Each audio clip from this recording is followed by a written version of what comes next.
Bonjour à tous, au menu ce mardi un nouveau teaser vidéo du BMW X7, le Honda HR-V restylé et l'essai de la série limitée Seat Leon Cupra R.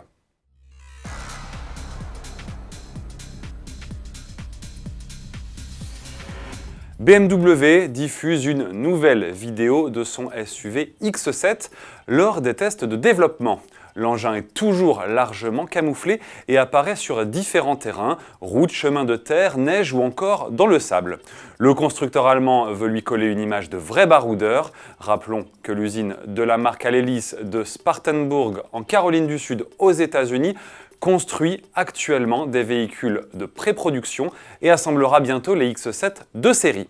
Le modèle qui sera proposé en configuration 6 places pourrait être présenté officiellement en fin d'année à l'occasion du salon automobile de Los Angeles. De son côté, Honda vient de présenter son HR-V restylé.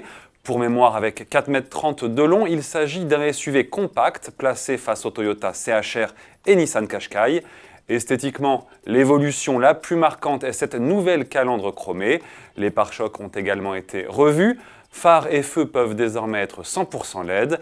Au lancement, le japonais ne sera proposé qu'avec le moteur essence atmosphérique 1,5 L iVTEC, 230 chevaux associé au choix à une boîte manuelle ou CVT. Tarif à partir de 22 820 €.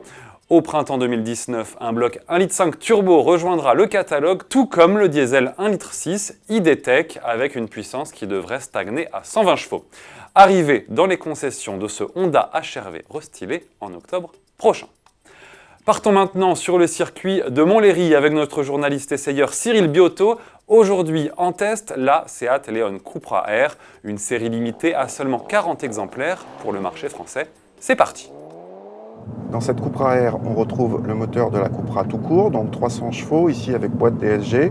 C'est un moteur qu'on connaît déjà, qui est très plein, qui relance très tôt, un petit peu linéaire, pas beaucoup pour les sensations, mais en termes de performance, on est parmi les meilleurs de la catégorie. À noter que cette Cupra R gagne 3 dixièmes selon nos mesures par rapport à la Cupra, pas grâce au moteur, donc, mais par rapport à une meilleure efficacité châssis.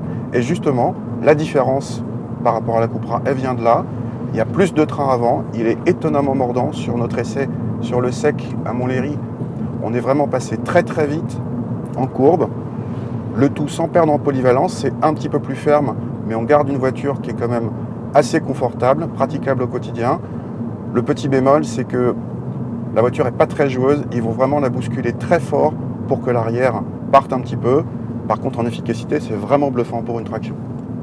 Vous retrouvez l'essai complet sur le site autoplus.fr. Côté tarif, cette Cupra R dépasse les 45 000 €, soit 8 000 € de plus que la Cupra normale, ce qui en fait la plus chère parmi ses rivales Peugeot 308 GTI, Renault Mégane RS ou encore Honda Civic Type R. Merci de nous avoir suivis, je vous dis à jeudi.